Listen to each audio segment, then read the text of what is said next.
welcome everybody. This is Podcasting 101, and we're going to try to keep it at a very basic level for people because there's a lot of people that aren't really doing it. But then we'll go, if people want us to, we'll go a little deeper after we do the whole hour. So, about me, I guess we should introduce ourselves, right? So I'm Elizabeth Gearhart. I have a podcast studio. I have been doing a podcast and radio show. It started as a radio show and was turned into a podcast. So that's almost 8 years now. And then we pulled another podcast out of that one at the beginning of the year. So I had the content and that was it. So I kind of started all over with the tech and all that stuff. And so it was like starting a new podcast. So I've been going through it, and things are a lot different now than they were 8 years ago, I gotta say. And I work at my husband's law firm as his chief marketing officer. So I do a lot with marketing. And so that's kind of my focus a lot of the time. So I think the marketing part is really important and people don't always know that. So I try to help people with the marketing too. So that's me. Sonia? Awesome. Yeah, so my name is Sonia Satra, and I have been co-hosting this meetup with Elizabeth for, I don't know, several months now. Somebody else used to do it and then decided she needed a job or wanted to make money, and so I Yeah. stepped in. She's Uh, in my other life, I was an actress. Was sort of best known as Lucy Cooper Spalding on Guiding Light and Psycho Nurse Barbara on One Life to Live. That's my claim to fame. Not psycho, I promise. But I have been coaching for the last 20 years. And I've spanned a variety of things, but I would say my sweet spot, the coaching that I've really done most intensely the last 10 years has been with entrepreneurs. And I love the whole process because I think entrepreneur encapsulates real life and business, and how do you make them both work together, and helping people a lot try to find their purpose and what it is, their why, what it is that they really want to do, and what moves them and what motivates them to do that so that they can truly succeed. So I actually started a podcast about 4 years ago, I guess. I have another component of my business is something called Moticize, and it's a combination of movement and exercise. And it's really based on the idea that when you move, your brain is much more creative, can make better decisions. And so I built in a life coaching process around goals to help people open up and come up with those answers that were innately inside of themselves, but felt stuck when they were sitting at a desk. And so I was writing a book at the time, and I thought a podcast would be perfect. So I started down that path. I filmed a couple episodes, had them in the can, and then I just sort of dropped it. And people had said, well, maybe you just want to be on a podcast. Maybe you don't need to do all the work of doing a podcast. And I was like, well, that's a thought. And I think I wasn't as clear about why I was really doing it. Everybody around me was doing it. I had been the president of the National Speakers Association, and so I was heavily involved in it. And all of the speakers had podcasts, and so it just seemed like the next thing to do. But I really didn't understand why exactly, other than, yes, it could broaden my audience, but it is a lot of work. And so I do think knowing your why and knowing what it is that's moving you is really important. I've since come back to it because now I am very clear. I do have a good deal of authority in what I do, but I want more, and I want more opportunity to open it up. I also want to really bring Moticize back in a different way in conjunction with my book. So I'm now trying to do a podcast that has a ton of rules and I've made it so complicated for myself, but it's been an interesting process to try to figure out how to make it work, because I wanted to do a podcast where I'm walking, where I'm coaching, which is Moticize, where I didn't need to have a camera operator, and where the person I was coaching didn't have to be on film because I didn't know that everybody being coached would want to show their face. So that was a lot of rules that I put in, a lot of blocks.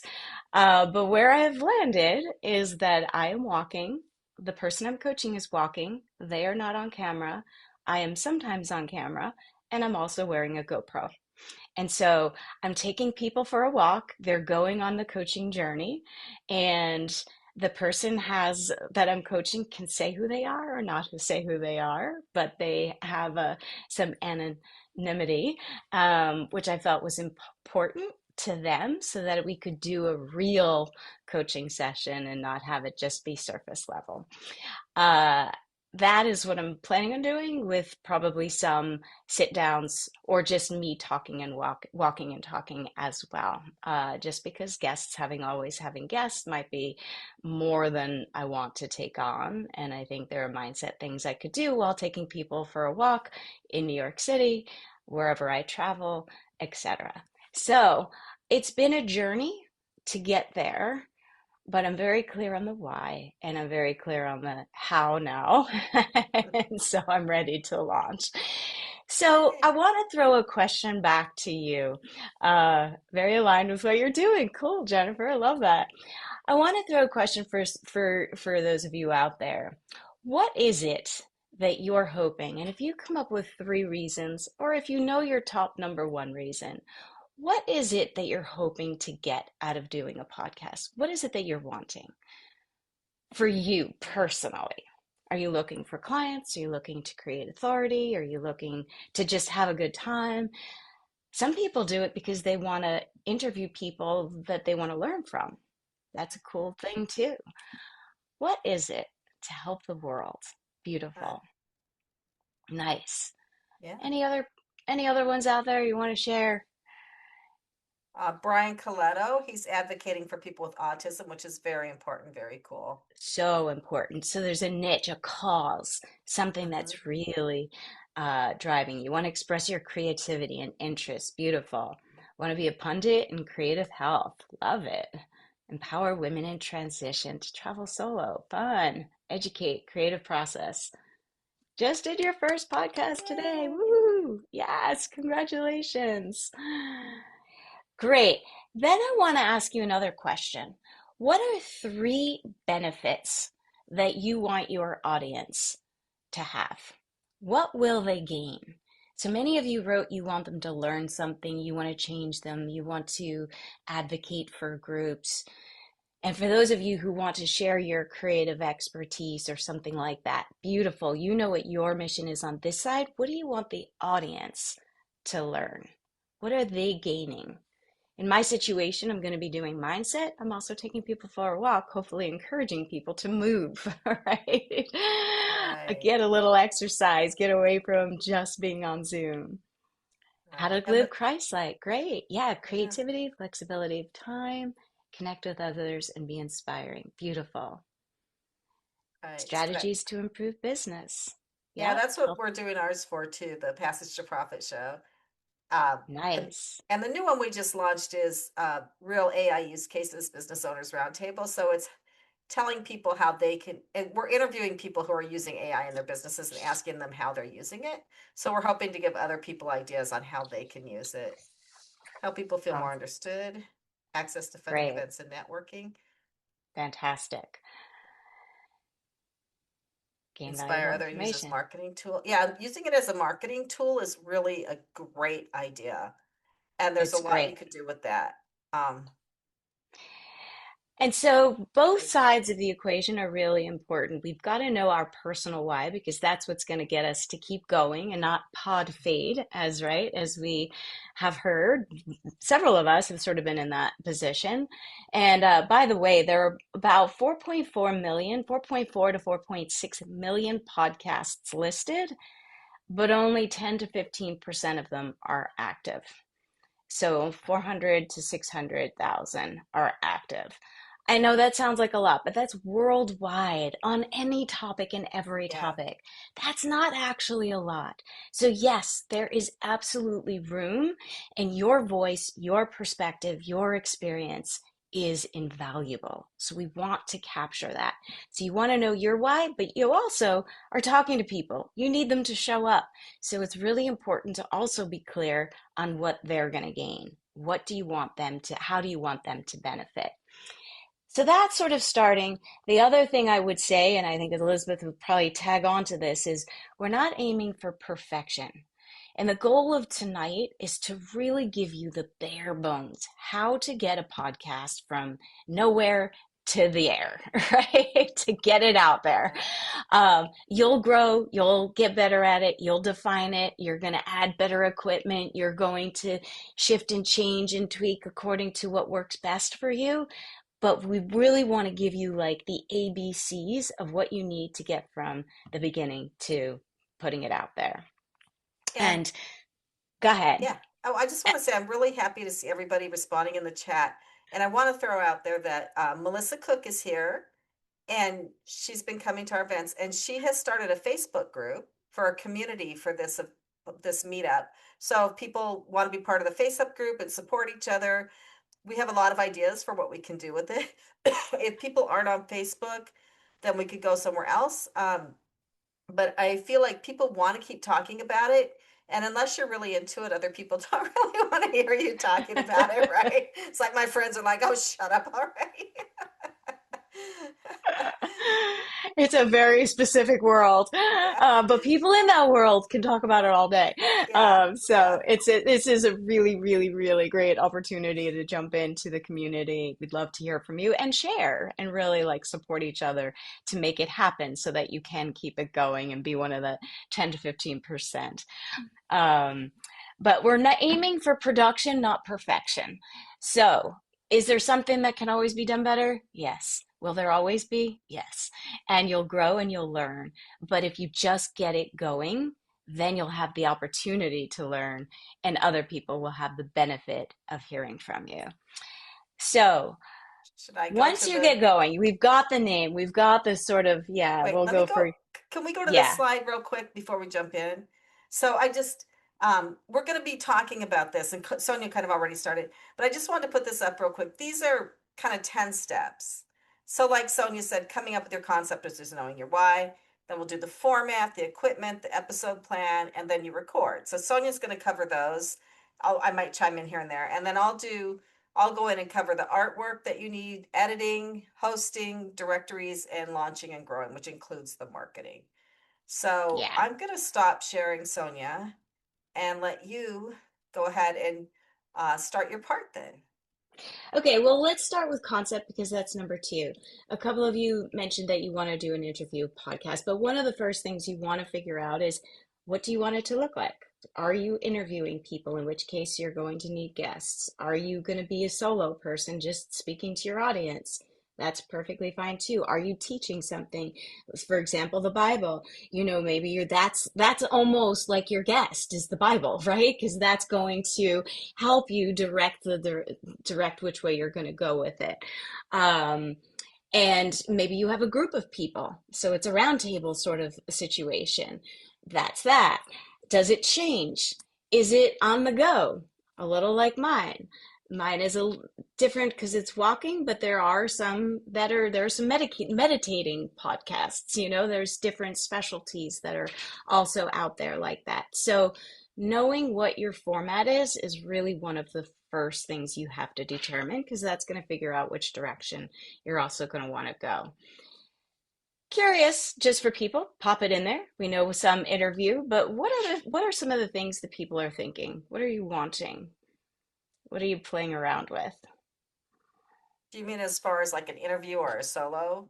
Yeah, just curious. So just put it out there. It's just something to think about, and if you want to share, that's a great thing as well.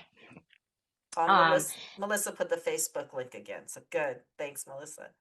Amazing. Thank you. Um, Then we also want to know, do you have an idea of who your audience is? The topic is going to sort of direct that, but it's also going to play a huge part later with the marketing. And I don't even want to see later because one of the things Elizabeth does exceptionally well is she starts with marketing, the business I plan do. up front. I Maybe do. just say And a second of that because I think that's a key I part. I learned that the While my hard dog is trying to get in and I hear her scraping at the door. yeah. Sorry, So guys.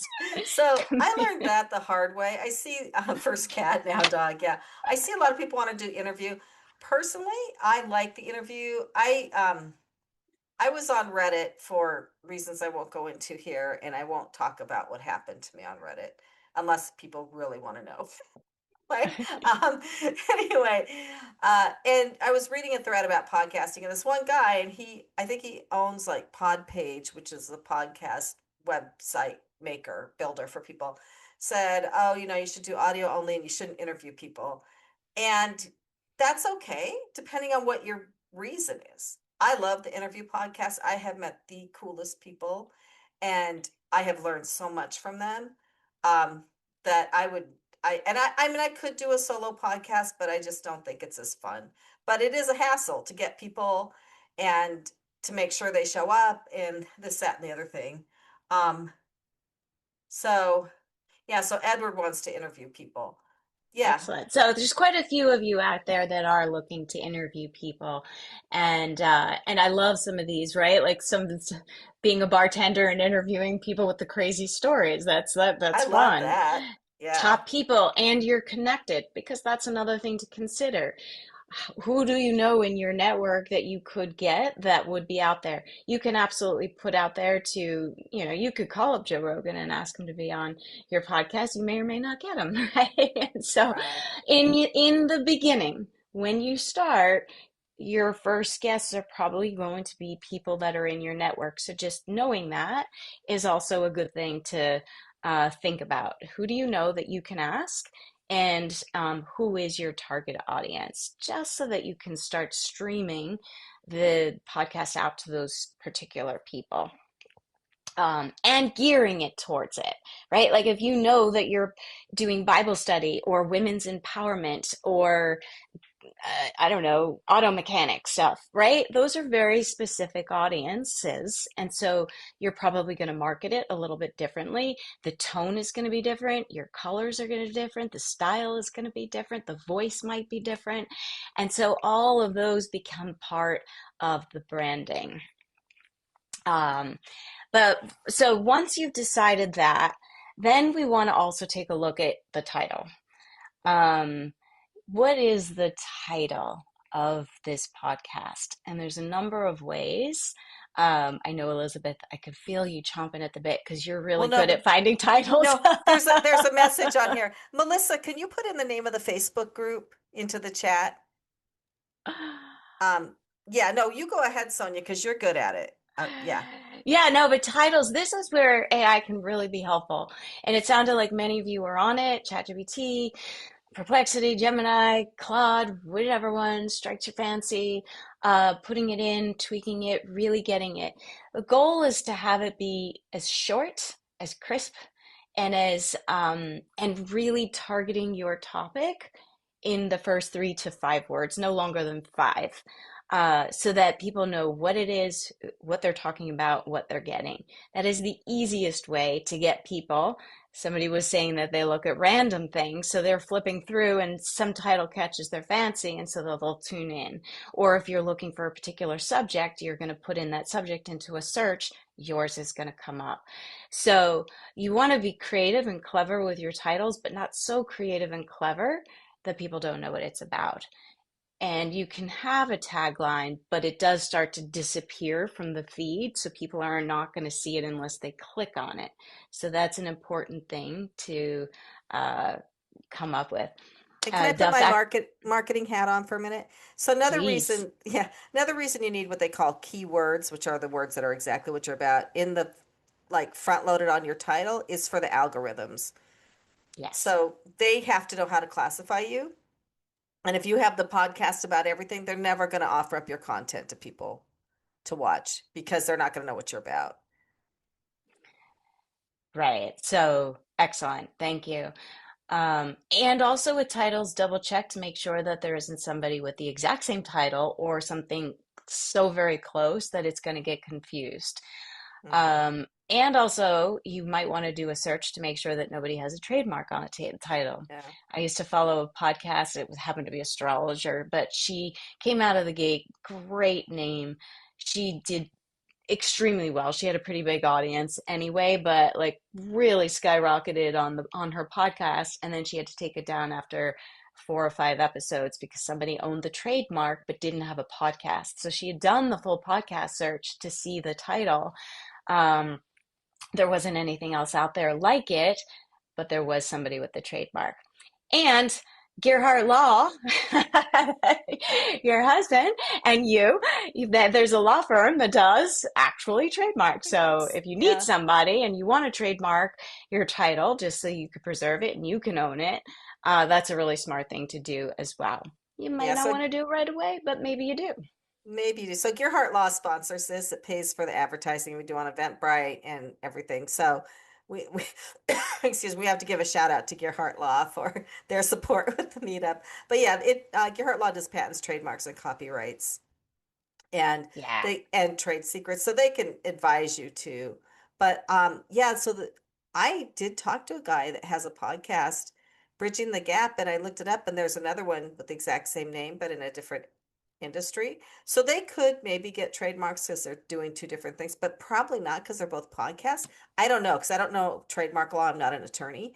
Um, but his didn't come up first in the search, so I got to talk to him and tell him that and just say, I don't know. I don't know what you want to do with this. Um, so we had that issue with Passage to Profit. We were going to call it Passion to Profit, and we checked the trademark database, and that was trademark. So we had to change it to Passage to Profit. Mhm. Yeah. Interesting. So, just want to make a quick comment on some of these titles that are in here that are very cool. Voices of Creative Health. Awesome. We know exactly what that is. It sounds interesting. Top Talks with Top Minds in the World. You might be able to just keep it short. Top Talks with Top Minds. Says it clean, crisp, easy. You may not need in the world, or you can put the world part into the tagline, but what's going to be seen is Top Talks with Top Minds. Um, there's a question about, can you talk about the process and the cost of trademarking? So without maybe going too much in the weeds, you could probably say that in a couple sentences, right, Elizabeth? Right. So the first thing that we suggest people do is a trademark search. And trademarks are funny because people can have the same name, two trademarks, but if they're in different classifications, then that's okay. So I'm trying to think of an example. I can't think of one right now, but so it depends on how yours is classified. And if there's likelihood of confusion with somebody else, then you probably can't get the trademark. So you apply for the trademark. Once you have the trademark, if somebody else uses it without your permission, then you can ask them to quit using it. So the first step is to send a cease and desist letter. We charge between 1,200 and 2,500 for a trademark at Gearhart Law. And that includes filing the application and then going back and forth with the United States Patent and Trademark Office to actually get the trademark through because they don't just automatically give it to you. And you work with an attorney on that. And we do not use AI for any of the legal work at Gearhart Law. We do use it for some of the admin. We don't even yet use it for the admin processes. We're starting to. We use it a lot for the marketing, but um, so you get a real attorney doing the work. And the USPTO can tell us stuff is generated by AI. They don't really like it. So, yeah, so the process is you have to have, it has to be, well, you can file before you use it. It can be intent to use. And then when you use it, you file again, you do more. That course costs more money because you're doing more steps. Or if you're using it, you need what they call a specimen, which would be a screenshot of your website where you're using it or something like that. You can get a state trademark if you have a storefront that's only operating in the state, or you can, if you're operating across state lines, then you get a national trademark. And there is a government fee for it, and then the lawyer's fees for it. You can do it yourself, but you have to, the tricky part about it is you have to know how to do the search right because Mhm. stuff comes up in the search that is going to knock you out and you don't realize it if you haven't done a million of these like our attorneys have. So the search is the important thing, and then from there you file the trademark application with the specimen, in the right classification and pay the government fee, and then you wait for them to allow it for you. And it takes a little bit. It can take Yeah, several 6 months. months, Yeah, like six six months months. totally to get the whole Yeah, process done. There's a good typically. or an interesting question here. I don't know if you know, you probably know the answer, Elizabeth. I have a trademark to the name of my ministry. Can I use that for my podcast, even though there is a podcast that has part of the name? I would ask an attorney because your ministry trademark is probably for in the classification of religious services, and your Hmm. podcast maybe is in that same classification or maybe a different classification. And then they also, like I was getting one once, they don't they look at the beginning of the name more than they look at the end of the name. I don't really understand trademark law. So I would ask an attorney about that or a trademark expert about that because um, I'm not sure. And the categories do matter. So I do think that you're right in terms of the classification that you have the trademark for too. You might be able to build out and add another classification for it. So you might have a leg up on the person who has the podcast and probably doesn't have the trademark to the name. But I would agree. I would see a lawyer just to make sure. Yeah, and there is also the first use doctrine. So I don't know if you could say you were using it for your church and the podcast is a marketing tool for your church. So you might be able to get more rights that way, but you'd have to talk to an expert. Yeah. Yeah. I would also put out to your audience, if you have an audience or your friends, family, different names, and also see what they like because it's really interesting to get feedback. Um, I didn't actually take I with my book, I was debating between two names, and I was originally with one publisher, and they really wanted one, and I really wanted the other, and I was going to prove this person wrong by putting it out to my social media, and I put it out, and actually more people liked the one he liked, so it totally Yeah. blew up in my face. I was like, Yeah. okay, I'll do that one because people like that more. In the end, I changed publishers, and I they liked the one I liked better, so I did that. But it's a really interesting exercise to put it out. Do people know immediately? Does it sound like something they're going to click on? Are they confused? Are they like, what's that about? So you'll get a quick, honest answer if you put it out to people and I highly, highly recommend that before you commit. Um, so then we're going to move to equipment. And this is probably one. This is going to be the basics of all basics because I feel like it's one of the areas that stops people the most.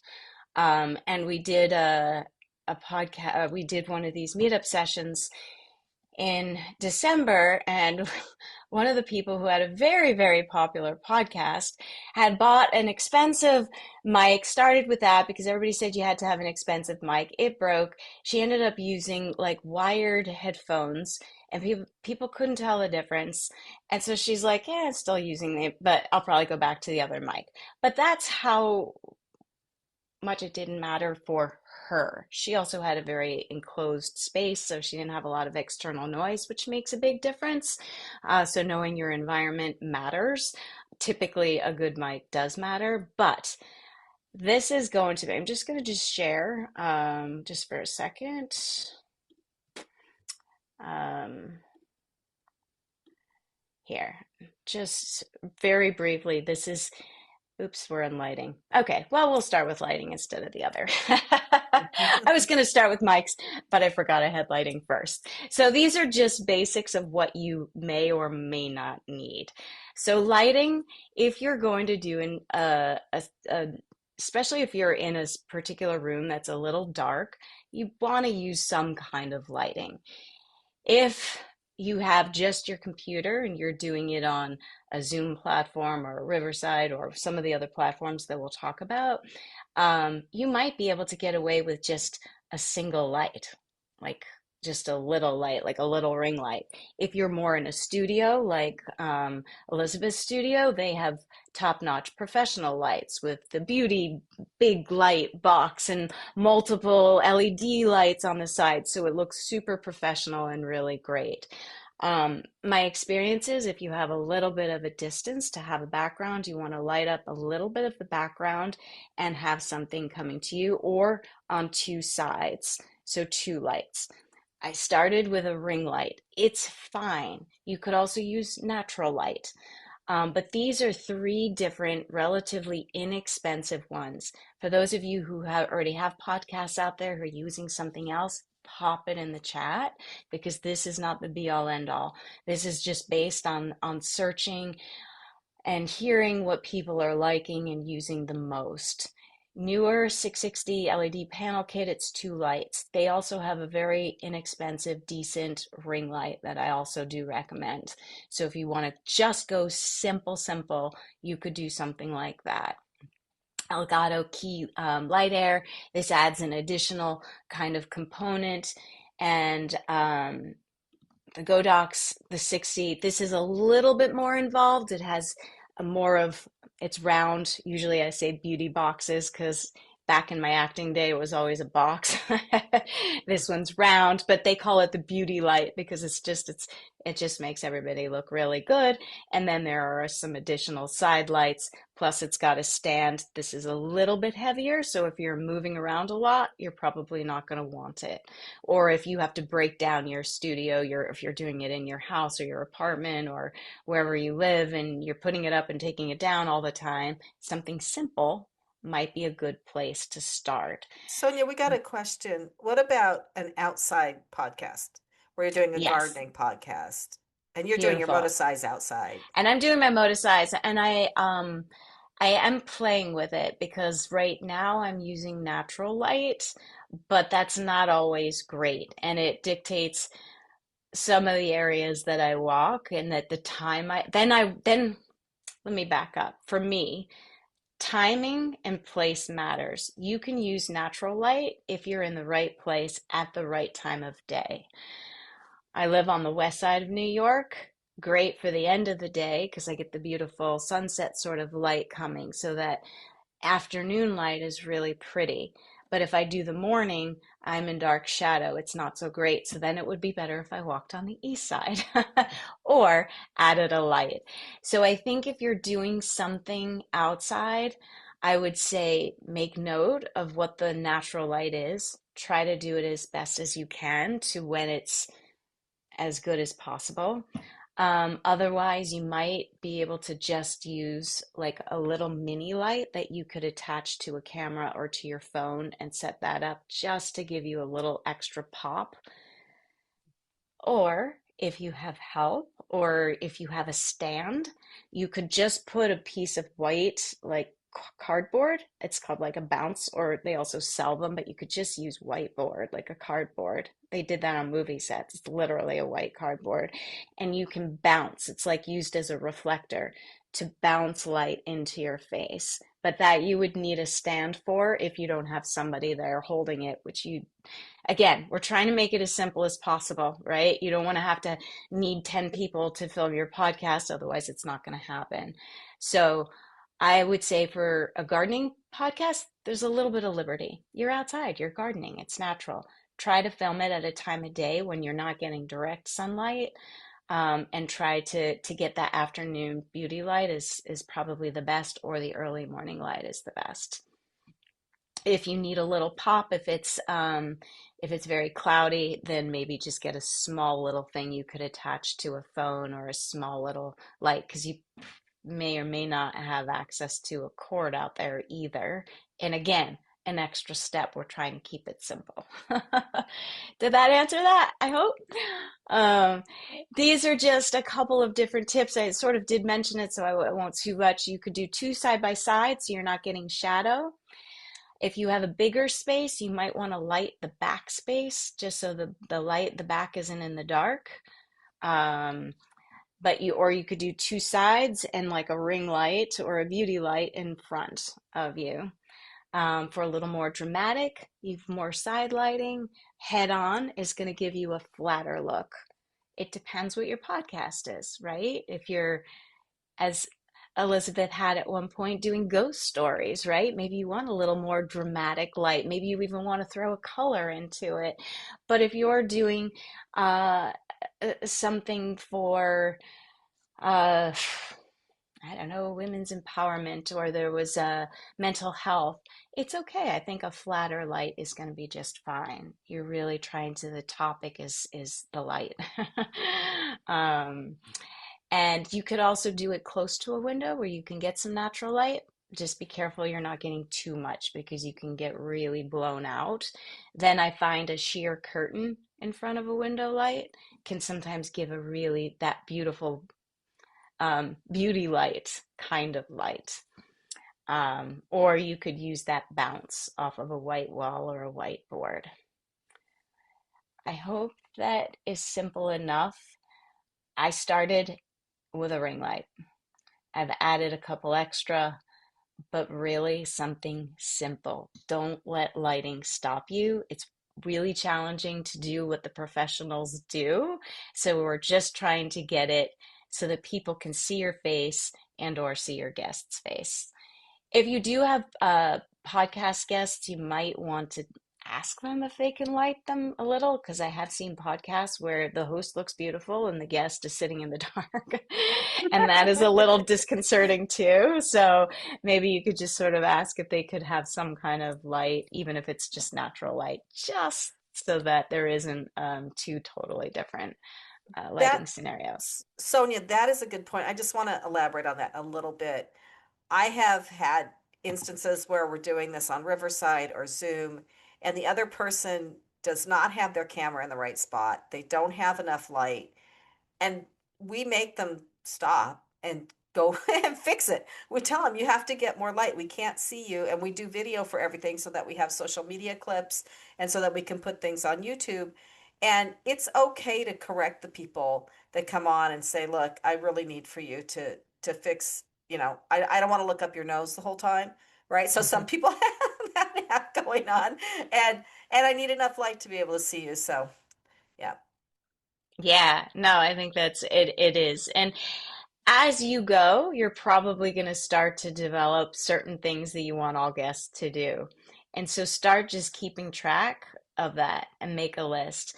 Whenever, like, Elizabeth, your podcast is so professional, Passage to Profit. You have a whole like welcome letter with all of the things that you're looking for. And when podcasts have really got everything together, they'll have that. So it's all written, and it might need a little reinforcement live, but at least you're sort of preparing your guests for what it is that you're hoping for and expecting. Yeah, and I kind of doubt that if anybody really reads that whole thing. So our assistant put it together and it's long. But I will say we do have pre-calls with them. And I do suggest if you're going to do an interview style podcast to have a pre-call with the person and get to know them a little bit and tell them what you expect. Yeah, I would agree with that. So factor that into your time that you just might need a little extra time to talk to somebody ahead of time. It's going to create a little bit of a relationship so you're not seeing them for the first time. You can run through things, expectations, like light, light, sound, making sure they know what they need to do in order to get onto it so you're not wasting time um, with that on the day. And also you'll just learn a little extra about that person. It just makes everybody Yeah. more at ease. So there are people who don't do it, but I highly recommend it. Some people will just do an interview form. I've been on podcasts where I've just gotten a form. I had to fill out answers to questions, and that's their pre-interview. They don't want to do a phone call. They just get the form and then they have it. Um, a little bit is going to be time and style and who you are just as a person. I think it's nice to have a little pre-call and a just to it warms up the situation a little And bit. the other thing you can do because my husband does the pre-calls, I don't. So the morning before the podcast, I go try to find everybody on YouTube and watch a little bit of them on YouTube so I kind of know what their style is like. And most people these days, if they're doing media, are on YouTube. So you can see them there. And I learned how to Yeah. pronounce their names on YouTube too, because some of them have really tough names. Yes, and that's something you could also ask of ahead of time. Make sure Yeah. if they have a name that's difficult to pronounce, or if they have a book, or or a name of a company that's difficult. So, like, make sure you've got that correct so that you're Yeah. representing everybody as well as possible. Um, yeah. So, moving on to mics. Also, millions out there, right? This is just a few that have been selected. And you can add to this, Elizabeth, because I know you guys have really great mics. I have a Yeti and a Rode, and I'm using my, my Yeah. AirPod. So, um, but I think some of it is just ease. So there's the Samsung Go mic, there's the Blue Yeti Nano, and the Rode Pod mic. They also have Rode has so many great mics. It's a great mic company. Yeah. Um, And the these are lavaliers. Do you have the lavaliers I on the have side? one for the lavalier. So Yeah. this is if you're in a space, right? Like if you Yeah. just want, and you want to have it as part of it, right? That was very much of a style, just like Elizabeth has right now. She's got the mic, and you could tell you're a podcaster. You're doing a podcast. Um, I can't walk around with one of these giant things. It's not going to work for me. I have to have a loft. So it depends on the style. It depends on whether you have other guests, whether you want the mic in, whether you don't. If you do, these are good starter ones. They're also, I tried to choose things that were more budget friendly. Uh, You could spend a lot, And but they plug into your computer with a USB cord, right?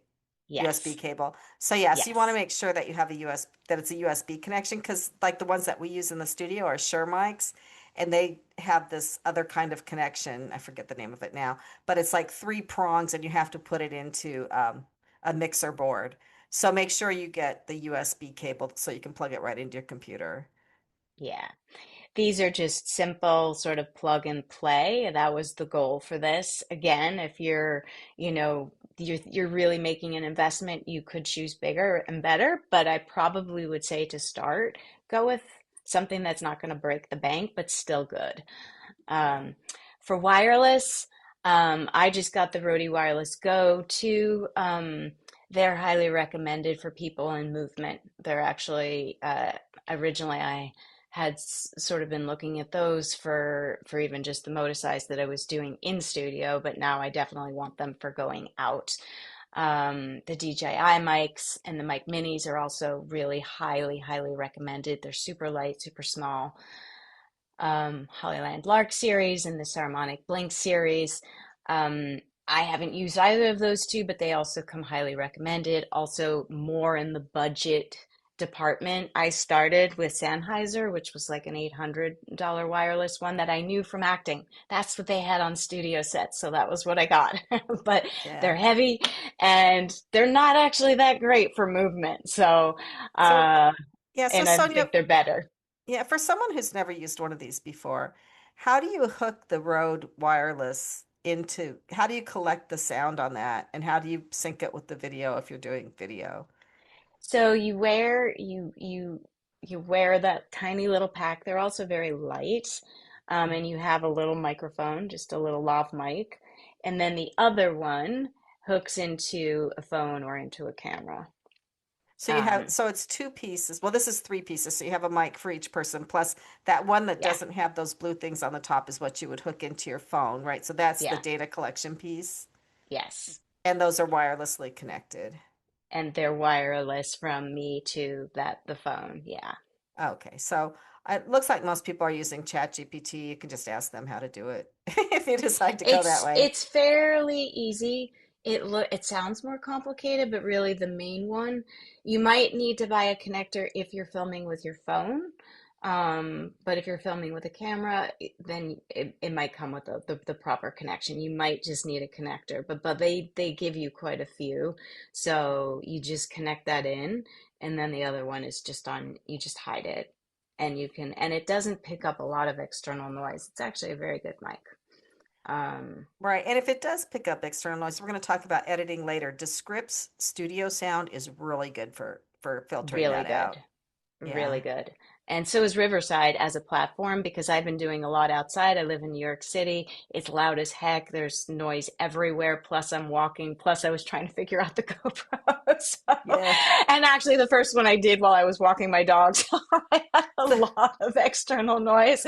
And we were able to actually cut out almost everything just for the test. So it was pretty so, remarkable. so Sonia, so Melissa just asked, so okay, so you've collected the audio file on the Rode little audio collector. How do you get that then onto your laptop, onto your computer from the road? So, so mine goes into my phone, so I just record it all on my phone. So it's better for it's or your camera will connect into that. And so however you download the footage of whatever it is that you're capturing, whether you're filming it on a video camera or whether you're doing it on your phone, it just heightens, it makes the sound better because I wouldn't be able to do an outside one without it, but it's plugging right in directly into the camera. So when I download the footage from the recording apparatus, in my Mhm. case, it's an iPhone, but if you have a video camera, it will just be downloaded there. So it's not like I'm downloading it separately. Did that make sense? It did. I think you probably have to get one of these and look at it and watch a video on somebody using it to really understand it, I think. Well, for example, if you're filming with an iPhone camera, right? So you pull out your iPhone and you're doing like a video of somebody across the room. And they're saying, happy birthday, blah, blah, blah, and, they're saying it. And so there's going to be a lot of external noise. You're not going to hear them as well. If they had a wireless mic, you would just stick this one mic into the phone.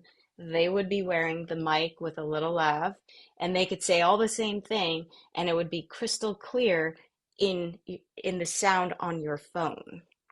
So it's really enhancing the sound on whatever video format you're using.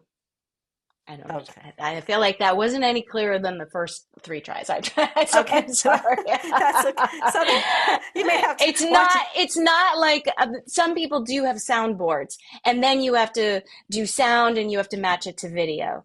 That's not the case here. It's all in one. Yeah. So you can ask Sonia. We'll put in the email, we'll put her contact information so she can Yeah, help you with that.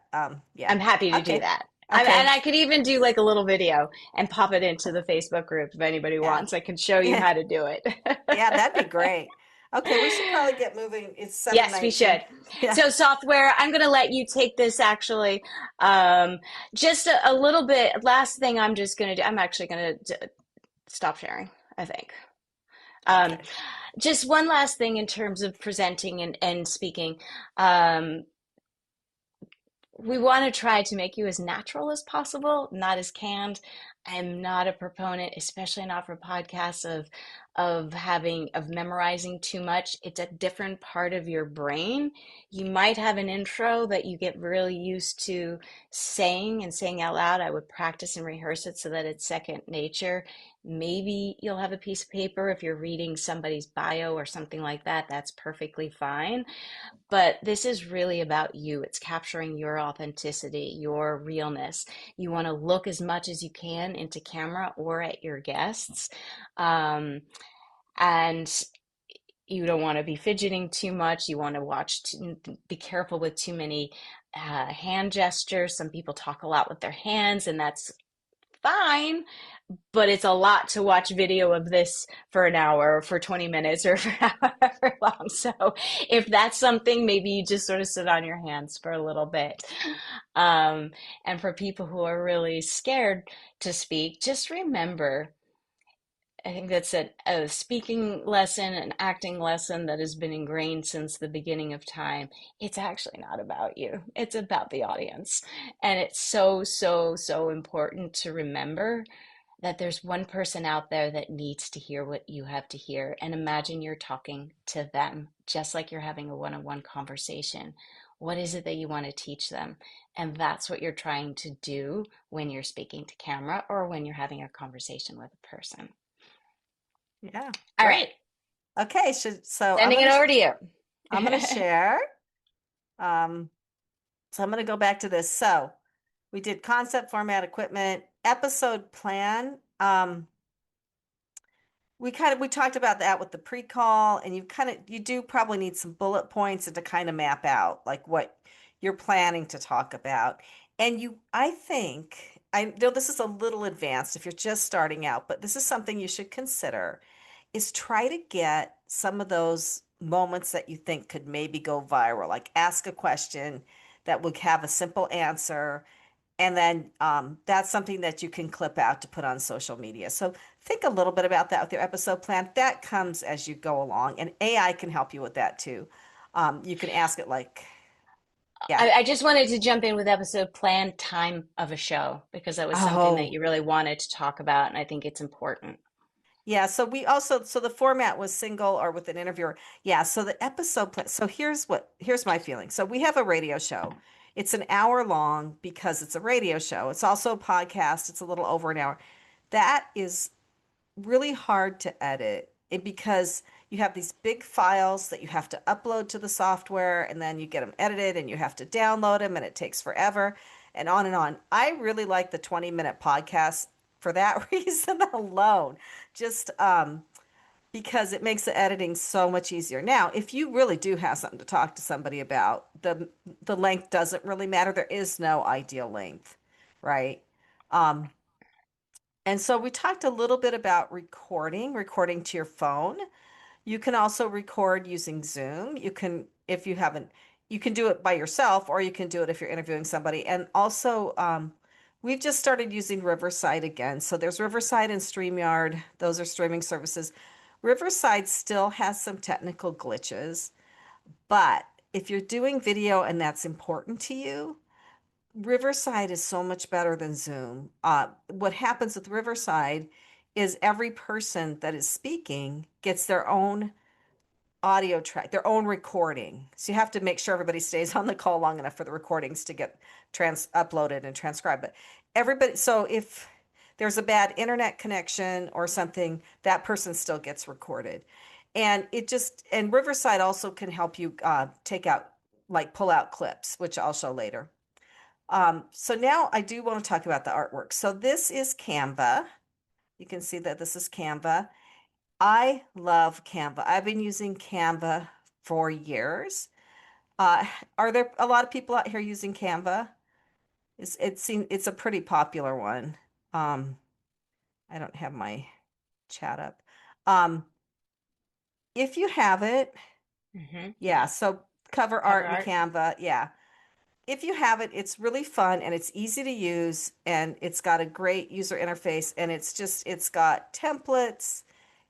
So if you wanted to do something and make it look really cool, you can start with a really cool template and then just edit it a little bit.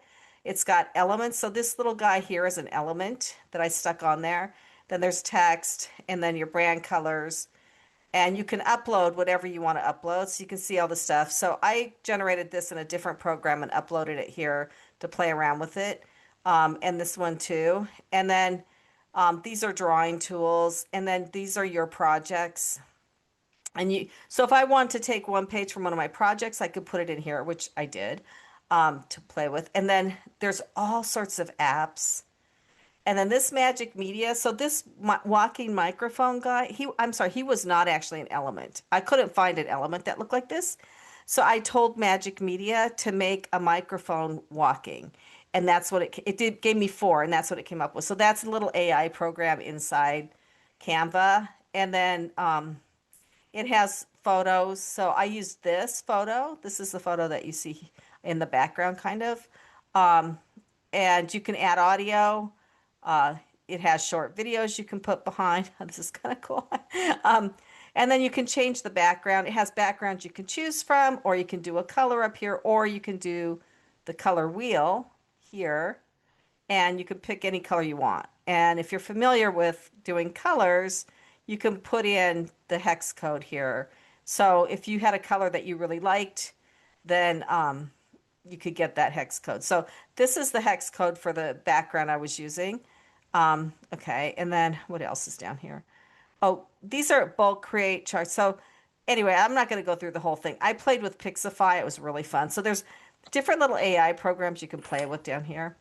Elizabeth's like super, she loves Canva more than anything.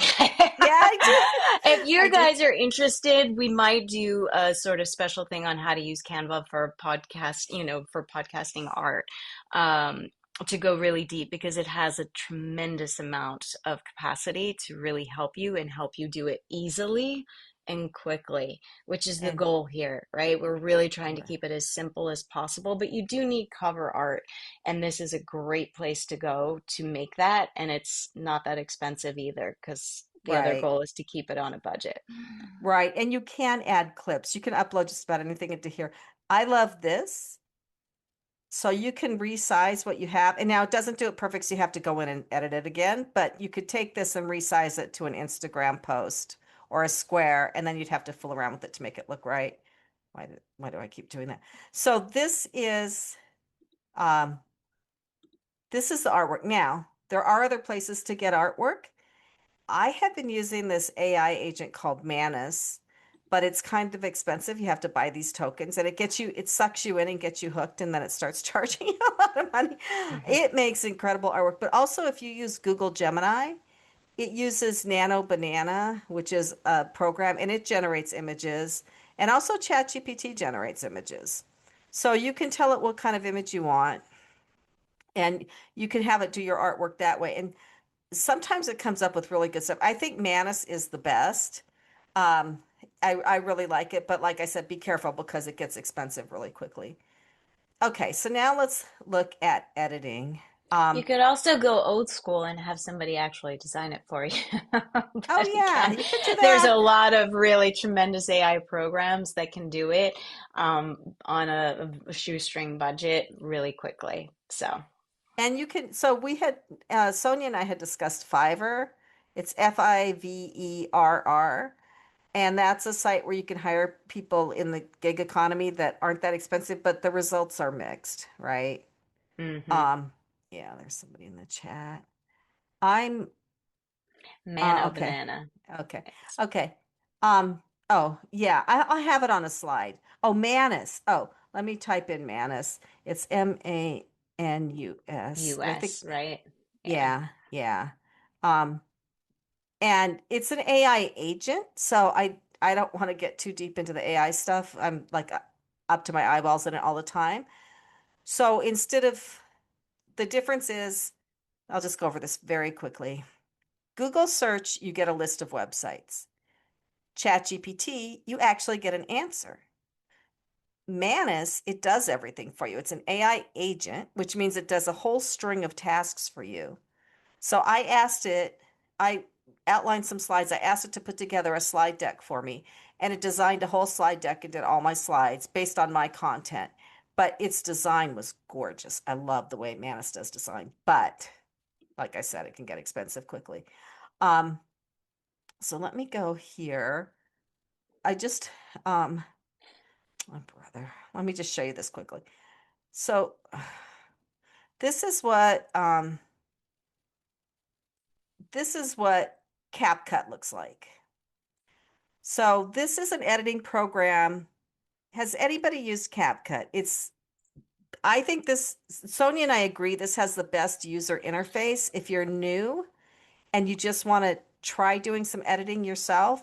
And um, it's really fun to do. So what you do, and I've already done this, you upload a file here. So you record whatever you're recording. It could be audio or video, and you So go upload it. slowly through this one because this might be the first time people are looking at this to do Right. this.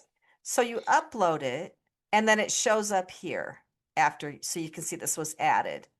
And then if you click on it, so I clicked on this, it puts it over here into the editing screen. Okay. So now that it's in, now I click on this, and if I want to add captions or text or audio or elements, all sorts of things you can do here. And there are also things you can do over here. So so you have basic, you have background, you have smart tools. I'm not gonna, if you want to see more CapCut, let us know. Um, I just wanted to show you what some of these editing programs, and then if you wanted to add another track to this, so let's say we wanted to add sound, let's just add some audio. Let's just put some healing on there. Um, oh, then we would pull that into another track. So now if we play this, Um, you can see that it comes up. So you get these tracks. So you kind of have to get used to it. You can also do clips, you can trim it, you can get the transcript for it. Uh, it's really user friendly and it's a little glitchy, so you kind of have to play with it. So anyway, I don't want to spend all night on CapCut, but if you want us to go into CapCut more, we can. Now, the one that most serious video podcasters like is Descript. And this is Descript. Um, Again, you upload videos. So you would do a new project here and you would upload a video. So we've got videos here. Now, I do this. I don't want to get too deep into this, but this was a Descript generated a video for me based on a description. And I would put my audio with it. So like I said, I had this ghost story podcast. So this is a paid Descript account. This right here, you see beautiful Sonia here. This this was our last meetup. So I put it in here and I edited it. And honestly, Not that face. You didn't edit that face. I put a cover on it, Sonia. So what people love about Descript, and we can go, we did do something on Descript in CapCut, but the person who did it was super advanced and she went really fast. Um, I like Descript for three main reasons. One is it handles bigger files. So these meetups are like 2 hours, right? Or hour and a half.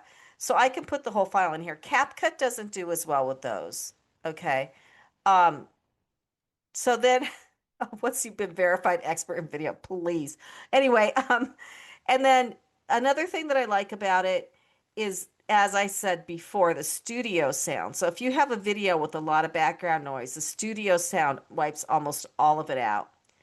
And then the other thing I like is it has this thing called the Underlord that pops up on the side as opposed to the Overlord. And that's its AI. So you can ask the Underlord anything while you're using the app or while you're using the program. And the Underlord app will tell you um, what it will give you the answer and help you find things. And then you can download to different places when you get the finished product. And you can add, um, you can make a video in here with just do it in here. It's really, a year ago, I think too, we might want to go through it again because a year ago it didn't have all these features. These things are changing so fast. And then quick recordings, learn to script. Uh, you can do AI speakers. So for that AI in business podcast at the very beginning, we have AI saying like 2 sentences, and then we go into the human people. There's just Descript does a lot. So It also has it gets the text of everything, and right. a lot of people use it for that in order to edit some of the video. For example, it will generate all of the text of everything that's been said.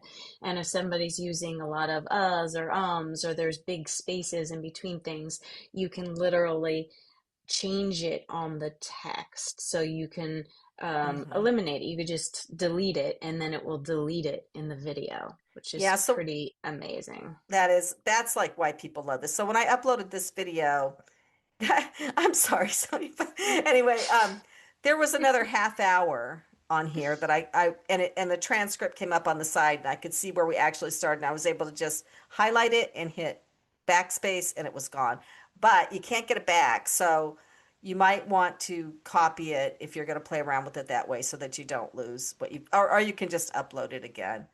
Um, so that But I this think also, I just want to say, because we talked about this quite a bit earlier today, in terms of beginning, right? Editing is one of those things that you can get really into. There's a lot you can do, but it can also feel incredibly overwhelming. It's probably one of the most overwhelming pieces and why people bail. And so I want to really, really emphasize that you can also just get away with the basics. You need a Yeah. piece of artwork and you need the closing, and you could do maybe one or two edits, or you could probably even just leave it as is and not edit it at all. And so maybe Yeah. sound correction. If you have a lot of external noise, that might be something I would do. But outside of that, you could pretty much just point, shoot, put on those two sides and upload it. And that's something I really want to just drive home. Keep it simple. You don't have to, you can learn, you can grow, you can get better at it, it can change. But if you want to get it up and going, don't let this piece stop you. Yeah. Okay. So the next, yeah. So don't let that, you don't have to do a lot of editing. And actually, from all the research I'm doing, because I keep asking the AI engines, I use Gemini, I use ChatGPT, and I use Perplexity and Claude. What are the best things to do for marketing in 2026? Perfect videos, over polished, over edited videos aren't as good as just natural videos because people think it's all AI, right? And Hmm. everybody wants natural videos, and even the AI wants natural videos, Right. which is I think there crazy. might be more of a trend for wanting authenticity and realism, Yeah, because I think things are going to start to become very perfect and hard to tell, is it real, is it not real? So a little bit of imperfect isn't such a bad thing. It's yeah, human. yeah. So I'm going to share my screen again. I've decided. Um, and I'm going to show you our Castos account. So we have uh, three podcasts for the law firm. They're all on Castos. Did you want to say something, Sonia? Sorry, there was a question maybe before you jump onto Castos. So this was a Uh, CapCut question. oh, okay. Content ownership issues. I know this came up once before. Yes. Where did they land? They do own something, don't they? I did not. They just updated their terms again. I don't know. I haven't been using it lately. Um, I guess we could ask ChatGPT. I mean, Yeah. right now, if we wanted to, or we could ask Gemini. Like, There was a huge backlash, I think, when they implemented that. Um, but I don't know whether they've changed okay, it. who who owns your con content in Cat? Let's see what it says. This is what I do when I don't know something. Um, you own the copyright. Well, I don't think that it could take your copyright anyway, from what I know of copyright law. Ah, so it owns a license. So the moment you upload, you give them a royalty-free license. They can give your content to third parties, and it applies everywhere. All Oh, right, so that's something to consider with CapCut. right. Maybe an So argument to go to Descript. They don't have that right now, but it is a yeah, little bit more expensive and a little more complex, it's but just the excellent for podcasting. It is excellent. so if oh God, stop it. Okay. So yeah, that was a really good question because that it is kind of you on the content. Um, you grant them a license. Okay.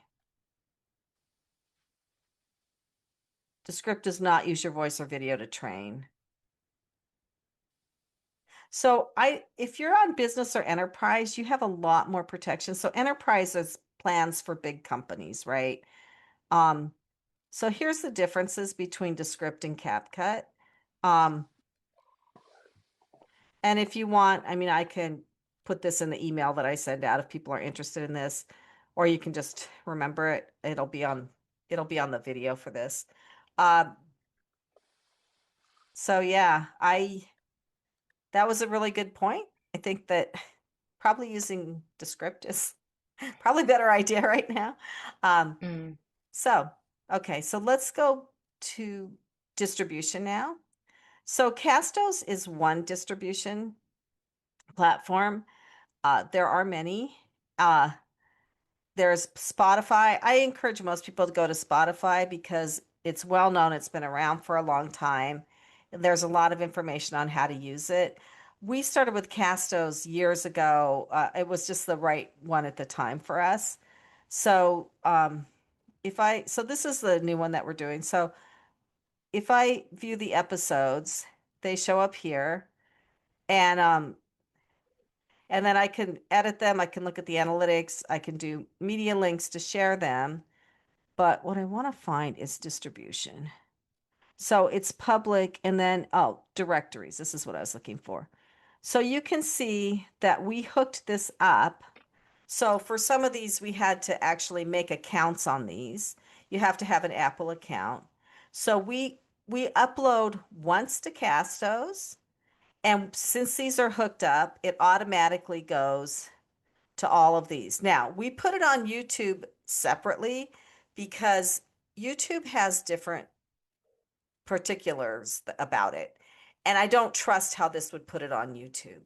Um, so this is the RSS feed. So that is the RSS feed is what makes a podcast a podcast. And the reason this RSS feed was so cool when podcast started was because you upload it once and it goes everywhere. And so it saves a lot of work. And your RSS feed is something, it's a feed. So you don't have to send it to Spotify every single time. Since you have it hooked up, every single thing you put on Castos is going to go to Spotify.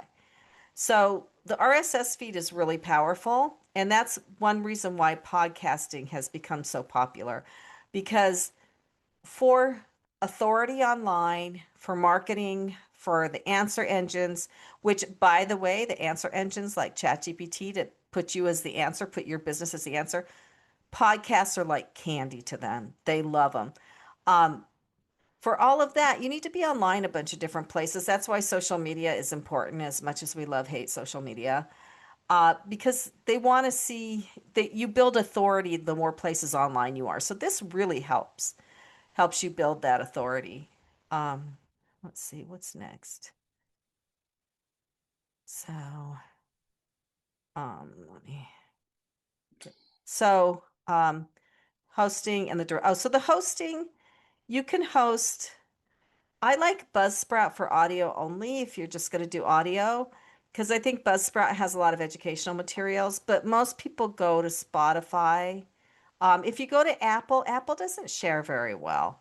So most people, I mean, you can start it and host it on Apple, but Apple is not going to necessarily send it to everybody else. I think it's gotten better about that, but I still think people avoid it for that reason.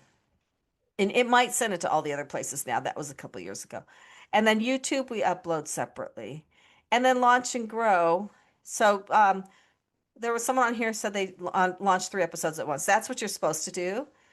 You're supposed to put 2 to 3 if you can put 3 episodes out at once, that's great, because then people can kind of pick and choose. And then I think that the podcast directories and platforms know that you're serious. And growing is a whole nother marketing session. But I did want to share this slide too. So these are some of the software tools that we use that we like. So Canva and Gemini for Nano Banana, and then also, as I said, Manus. But I do use a paid Canva because I use Canva a lot. But you can do a lot with free Canva. And then for the editing, CapCut and Descript, although after what we just saw, I don't know, maybe I'll take CapCut off of there. And I have to make sure I tell our assistant. And then for hosting, Buzzsprout and Spotify, and for discovery, YouTube. So I want to talk a little bit about YouTube. And then for research, ChatGPT, Google Gemini, Perplexity, and Claude, whichever one you like. And I have a paid Perplexity account, which I like. And then for the social media clips, you can get them from Descript and Riverside and also Opus. And So quick question, if you could repeat again the best podcast places to post a podcast. You use Castos. See, I can write it in here. But you also mentioned Spotify. You could do Apple, but they don't share quite as well. Are there any others that you recommend? well, for host, I have Buzzsprout and Spotify. So Okay. yeah. I do want to talk a little bit about YouTube. So YouTube is important for discovery. And even if you have an audio podcast, like I showed you on CapCut, and you can do this in Descript too. You can take the audio track and put it into Descript or CapCut if you want to give them a forever license. And then you can overlay images on that, and you can overlay little videos. You can, whatever. And you can have looping videos into Script. And there was one I saw where you could have an audiogram. So you could have like the sound waves going while the person's talking, and you have a picture behind there. You can have a static image, which isn't as good, but if that's all you have, then that's all you have. But uh, a lot of discoverability happens on YouTube. It's the second most search engine. People are on YouTube. And you pull out your YouTube shorts, and then you send people to your YouTube channel from your shorts. And for some people, that works better than for others. I don't understand that, because I would think people would go from shorts to a channel. I do, if they see what they like. So find a way to be on YouTube. I know people want to do audio only.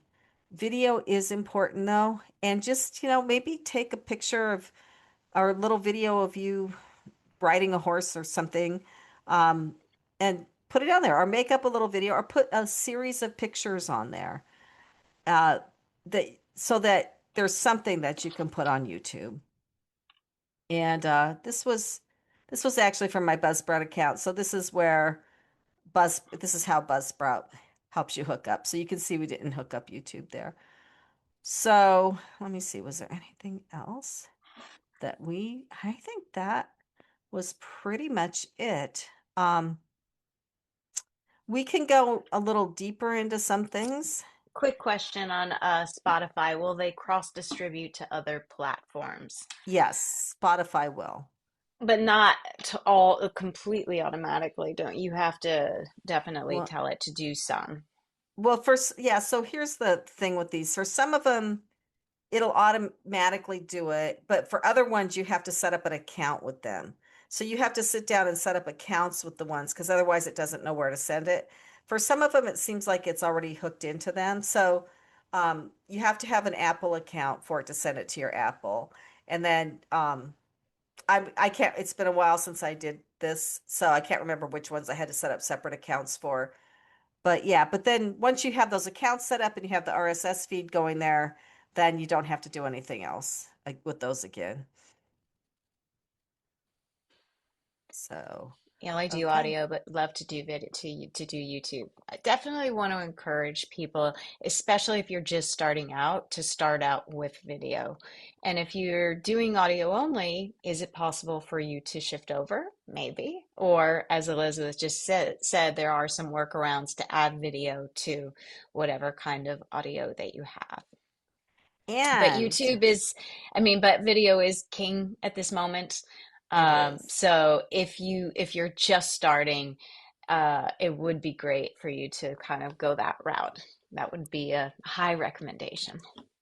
And I mean, and you don't have to edit a lot, but if you do decide to use an editing program and you don't really like the way you look on video, there's all sorts of like skin smoothing and all sorts of stuff in these editing programs that can make you look a little better in your own eyes. But honestly, people think you look fine. You know what? I think we're our own worst critic. People hate being on video. Um, so yeah, so do video. And if you have any questions, reach out to us. Um, why start from video is better to get more traction. Uh, yes, because here's what's going on right now in 2026. The AI answer engines like ChatGPT and even Google and everybody, they hate AI generated content, and they only think that you're real if they see you on video, and they want your video transcript too. And so Google bought YouTube. Well, its parent company Alphabet bought YouTube. So Google is still a huge, strong player in search, and Google favors video. And what Google likes to do is take video snippets and offer those up as answers on like Google Gemini. So it's just in this day and age, to be seen as a real person, for your authenticity, for your authority, you really do need video. It's just the way it is these days. And it's so easy to do, you know? It also is great in terms of pulling out like the shorts that you were talking about, which is a really strong marketing tool. Hmm. Because when you see a little clip of something or you get that teaser video, then suddenly you want to go to it, and people are more attracted to video teasers than they are just an audio teaser. And I would suggest for your videos, get a brand yourself. So choose the colors you like. Um, these are my favorite glasses. Red isn't really my brand color. I need to get some good ones in blue, or gray maybe. But um, yeah, you know, be your brand. Maybe you want to wear a hat every time. This one woman, Kay Allison, who's really good on TikTok. She wears these big glasses, and you can recognize her from that. That's her brand. Uh, yeah, so just have a video look if you can, if you can think of it, and try to wear the same colors. So these I'm wearing my brand colors, navy and yellow. Um, yeah, and have fun with it. You know what? It should be fun, right? Is it fun for you, Sonia, to do your podcast? It's getting more fun now that I've getting worked through some of the kinks, but it's fun if you don't if you don't put a lot of pressure on yourself and you keep it simple. I think I'm a huge proponent of simplicity. Of course, I made mine as complicated as it was just to figure it out. But in terms of the things like the editing or the sound or the cameras, it really was the reason why I put so many restrictions on me, was because I didn't want to have a crew. I didn't want to have all these things. I wanted to be able to shoot it anywhere on my watch. Yeah, And and so so that was why I chose to do it that way. right. And I will tell you, for the people that want to interview higher level people, for the people that are looking for people to interview, Podmatch is a great place to go be on other people's podcasts and find people for your podcast. There's also this place called Quoted. Um, and I'm not sure how to spell it because there's two quoteds, but if you look for the quoted speakers site, then you'll be able to find it. And I'll find it and put it in the email that I send after this with the link to this video. And what's happening now for our podcast? We've had it for so long. It's a radio show too. We have a social media engine around it. So we Yes. churn this out repetitively. We are getting people's publicists that are coming to us now and booking people on our show. And we're actually getting this guy on our show, and he's doing it through Riverside, who's like this Emmy Award winner. And we got Sonia on our show. I think did you come through a publicist show, Sonia? I did. Yeah. Yeah, because you had written your book. Hmm. Um, and so like you can find people who have just written a book and you can invite them on your show because most people want to talk about their book on your show. I love interviewing people. I learn so much. The other interviewing tip, and this is harder to do, but you can try to do it, is try to get the person you're interviewing to say something that they don't say on every single interview they go on. So maybe ask them like, what's something that most people don't know about you or something. Hmm. So, yeah. And somebody asked me, how do you sound like you're not wooden? Back in the beginning on presentation. A really great exercise that you do off camera, but is to take some of your interview questions and try them in different accents, or try them really, really loud, or really, really soft, or doing it really, really slowly, or super, super fast. But really breaking it up and trying to you could do it like as if you're a motivational speaker, you're Tony Robbins trying to say it, or like you're a teacher trying to teach a 2 year old. Something, just mixing it up with different characters, different speeds, different paces, different accents will start to loosen you up, and you'll start to find more of your voice, so it's not just this straight monotone wooden thing. So it's something that I definitely recommend to kind of break the patterns, your speaking patterns, and it can be really interesting. You'll find things that way. And that just made me think of something, Sonia. So we have this in the studio, we have this software on our computer called Debut, Debut.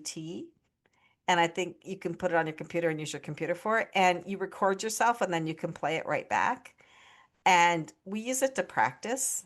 Um, I know Barbara was his here. I don't know if she's still here. She was here. She's been in the studio and we've used Debut for her to practice. And of course, you never like it. You never like your video, but at least you can say, "Oh, I should be smiling more," or "Gee, my voice is really monotone. Maybe I need to do what all those things that Sonia just said to do." Um, and and if you want coaching on that, Sonia can coach you on that. So she obviously is really good at speaking and knowing how to teach people how to have stage presence. Mm. You love interviewing, but had an assistant to do everything else. Thank you, Elizabeth. I didn't mean to not to jump over that. I appreciate it, and I'm happy to help anybody. And if you have Yeah. questions, throw it into the community. I can answer them there as well. How much time do you spend on editing and other logistics of podcasts? I think it's a great question because it is Mhm. important to be realistic about the time that it's going to take. So, how much time would it take if you had help or if you didn't have help? So we have help. I mean, we did it all at first, but we have help too. But I sent a video to a guy overseas, $10 an hour to do a video for YouTube, and it took him 7 hours. He did a really good job. And I said, is this typical? I said, for a 5 to 6 minute YouTube video, it'd be about $70. Um, so it took him 7 hours to do the editing. Now you don't have to do all the editing that he did. Um, Mhm. I I think the most time that we're spending now is preparing for the show. My husband goes through and does the copy. He does the pre-calls with the guests. That's where we're spending all of our time. If you take the Sonia method and do minimal editing, I don't know, probably an hour. What do you think, Sonia, for the editing and uploading to the sites and the cover art, depending, I mean, how much Yeah. you change the cover art each time, maybe 2 hours an Yeah, I episode. think it's a little more like 2 hours. It takes a little bit more time than you think, but I think you'll get better and faster at it. Yeah. But again, if you keep it simple and you keep the editing to a minimum and maybe just vary up the cover art a little bit, you are still going to have to find a guest. And then you're going to have to Yeah. probably do a pre-interview of some sort, unless you do the questionnaire kind of thing. And then you actually have to do the film. Then you have to download it. Also, the length, as Elizabeth was saying earlier, is going to make a difference. And I kind of Mhm. recommend going on the shorter side. That 20 minutes seems to be a sweet spot, and it seems to be a sweet spot for what people can actually retain as well. Um, Yeah. so shorter tends to be more popular. It's not a golden rule. There are people that have really long podcasts. I listen to a podcast that's like 2 hours. Yeah. It's so long. So it does depend a little bit, but if you're just starting, it might be easier to start shorter. That makes all of the processes be condensed. Yeah, and then cover art with episode. And yes, Valerie, we're happy to help you. And we do have more videos on our YouTube channel, but cover art every episode. I like that because you can test it and see what works best. And we were watching this guy on YouTube. He said, don't put faces on YouTube. It's like that is like the opposite of what everybody else says. So we have some YouTube covers with faces, and you can do A/B testing in YouTube. Um, in Castos, I have some of the covers have people on them, some of them don't. And but what I'm finding is catching people's eye for just the like Spotify type of directories and stuff is to have really cool images generated by AI. So I don't know if you guys noticed when we looked at my Castos things, like some of them had faces on them, some of them had like this orange and blue. This guy for YouTube said that the two colors that people are the most attracted to are orange and this cyan blue. And so I have two covers in Castos that are orange and cyan blue, and they've gotten the most attention. And then these weird little drawings that Manus does. Um, I don't know. I guess we could show those another time. But um, so I like to play with the cover art to see what really attracts the most attention, and with the titles. And then of course we ask AI, and YouTube's got this vidIQ AI, all sorts of stuff that you can ask it. Like, is this a good title? Can you rate this? What would be a better title? But don't trust it 100% because a lot of times your gut intuition is better, I think. And the AIs will contradict each other too. So yeah. Anything else? So we have not decided on a topic for next month. If you, while you're here, if there's something you want to hear more about, throw it in the chat and we can definitely do that next month. And we'll probably try to find a guest. It was a little tough this time. February is kind of a weird month. Um, a webinar on the creation of a radio show. Oh, okay, we could do that. We pay for it. So, but we do have somebody who started a radio station, Mike Mhm. Ham. We could bring Mike Ham back. He loves to do these things, and he could talk about the creation of a radio show, and he could talk about his station. It's a Jersey station, but he started with a Jersey station. Now it's expanded out. Yes, you will get the recording. I'll put it on our YouTube channel, and I'll send out an email after this, and I'll have a link to the YouTube channel on there. It's Gear Media Studios. So, yeah. Yeah. Okay. But last thing, keep it simple. Yeah. It's better to do it simple than to not do it at all. Yes. Um, and know And your why.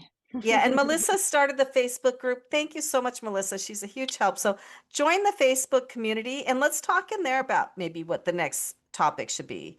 But if we want to Hmm. do a radio show and a podcast, we can talk to Mike Ham about what he's doing. And he also has equipment stuff too. Um, so I will send the link to Facebook with the email that I send out. Yes. And I'll put it in the show notes, like on YouTube for this video too. Okay. Fantastic. One Excellent. o'clock a.m. Wow. Thanks for Yikes. Good sticking with night. us. Yeah, good night. Yes, there's Okay. a recording. You're gonna get Yeah. it. Yeah. All right, Okay. everyone. Thank you.